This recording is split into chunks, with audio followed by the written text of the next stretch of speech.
Okay, part two of solving simultaneous linear equations using the elimination method looks at when we have our two equations here, but when we need a little bit of work to do first before we can actually go and implement the elimination method. So, same as the first video on elimination, we are going to go and write these two, one above the other, like so. Now there's no obvious way that we can use elimination because we've got 3c and 2c and we've got 4d and 3d. We need those to be the same so that we can either add or subtract one from the other. Now, all is not lost because we can do something to both equations to make it so that we can apply the elimination method. I'm going to go and focus on the c terms, okay, so 3c and 2c. If I can go and find the lowest common multiple of 3 and 2, I can then apply that to the rest of the equation 1 and rest of equation 2, and I'll have my c terms that are going to be the same, all right? So the lowest common multiple is going to be 6, okay, so I need to work on that. What have I got to do to 3c to get to 6c? I've got to multiply by 2, so this is going to become 6c plus 8d equals 10. This one here now is no longer in use and we'll have a new equation 1. For equation 2, to get to 6c, we've gone and had to multiply everything by 3. So this one here is now no longer our equation 2, and this one takes its place. Okay.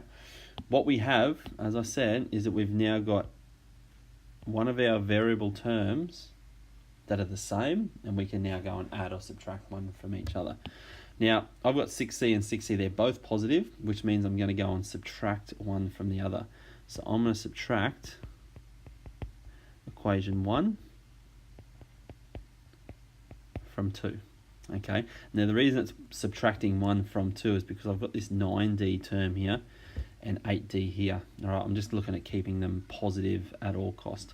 So, equation 2 is going to be 6c takes 6c, that's going to eliminate, that's exactly what we want. But then we've got 9d take 8d, leaves me with d, and 12 take 10 equals 2.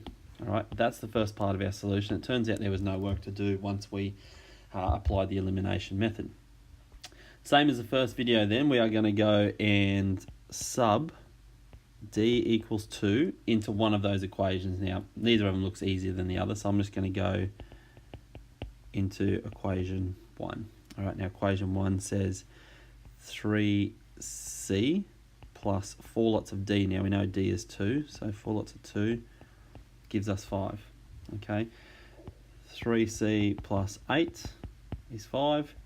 That's going to come down to 3c equals -3, and c is going to equal -1. Now that's the second part to that equation. From here, all that you've got to go and do, and this is always good to check, it's such good practice to do this, we're going to sub d equals 2 and c equals -1 into equations 1 and equation 2. This is going to tell us whether we're right. Okay, so equation 1 is 3c plus 4d equals 5.